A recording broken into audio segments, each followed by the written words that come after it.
Romeo B. Nasa po kayo sa Bicol? Yung tatay ko po taga Catanduanes.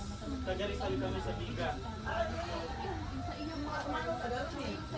Ito po. May mga kamag-anak po kami ano, Tumanyong, ako din Tugay.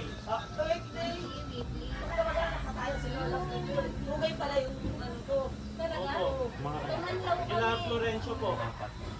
Florencio Tugay. Itatanong ko po sa tatay ko.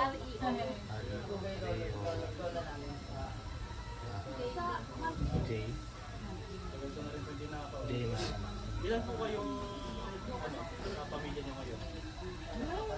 Yung isang anak po. Ano po ang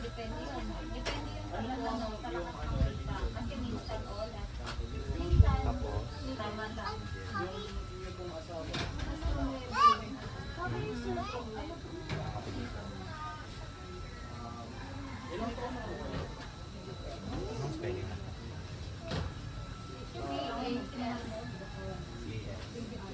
Kayo po ba ang head? Yung inyo pong asawa? Astro Nuevo. Tapos yung last one. Ito po yun. R-A. R-E. Yung anak niyo po na Reka.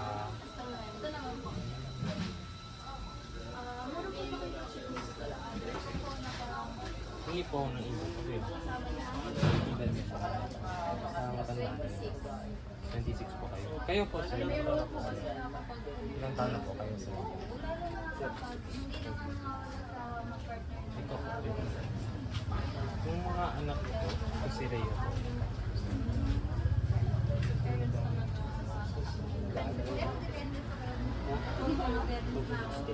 kayo po ay ano, wala po kayong kasama na kayo.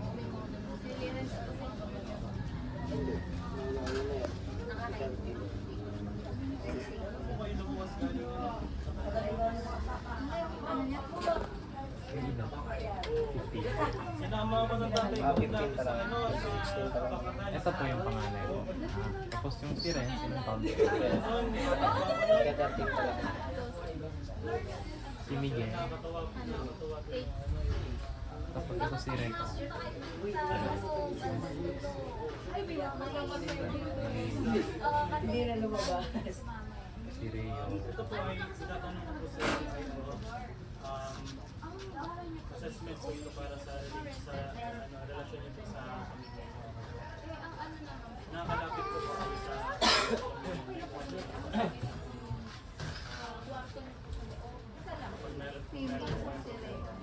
Ay, sorry po. Sorry. Thank you po sa pagkakas. Si Rio. First son po. Si Reka lang ba yung babae na namin? Kaya nga nakalimutan. Hindi na TV. Nagkatawa niya ako. ay yung ano, May magkaiba. sa una-una. Tatlo. Kaso ang anak niya po dito sa Wala pa. wala po. Hindi po ako nung gusto ko sa hotel.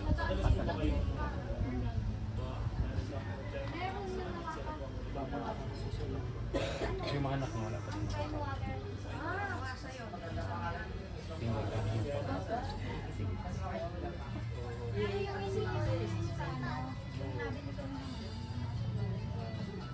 Satisfied po ba kayo na bawa kapag kayo po ay may gustong gawin?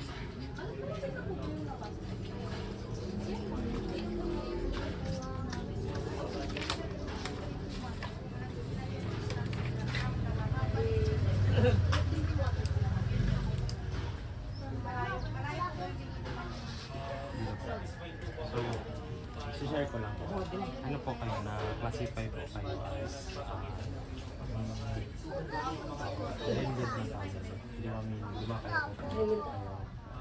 Robot Sir. school po. Pwede ka naman Yung last time ma'am, ganito po. Kapang ka. Sakit ka na lang dun. Wala na ako sinasabi sa Ano lang po, okay po ba if naman po?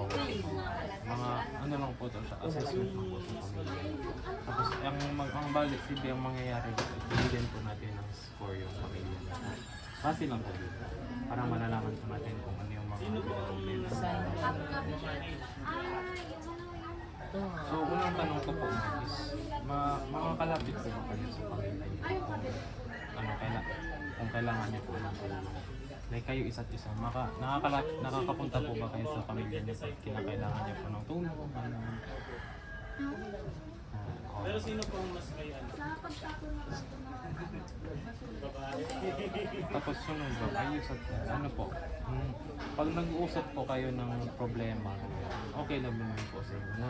Nabibigyan pa din naman niyo po ang mga problema bilang pamilya. Sino yun? Yung pamilya niyo po, supportado din naman po sa mga gusto niyo po, mga like kapag mga Sino po yung nag-decision para sa pamilya?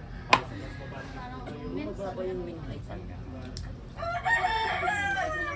Sino po yung Satisfied din naman po kayo ma'am sa mga paano niyo po in-express yung mga yung pagmamahal niyo sa isa't isa. Masaya ba siya?